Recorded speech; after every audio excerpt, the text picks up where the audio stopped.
দাদা, শিলাপাতারের রাস্তাটা কোন দিকে আমাকে একটু বলতে পারবেন?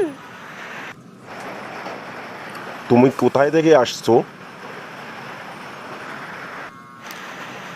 আমি মাজুর বাড়ির থেকে এসেছি। ও তাই, তোমার নাম কি? আমার নাম ফুলবানু। বাহ, সুন্দর নাম তো। তা কি দাদা, রাস্তাটা একটু বলবেন? আমার দেরি হয়ে যাচ্ছে। রাস্তা তো বলবোই, আগে একটা গান বলো।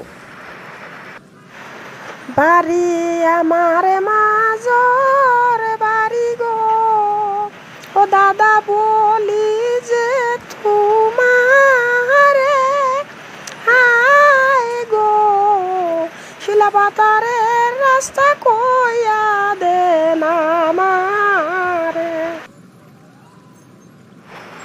সাব্বাস, এত সুন্দর গান বলতে পারো তুমি। বাহ, গান শুনে আমি একদম মুগ্ধ হয়ে গেলাম।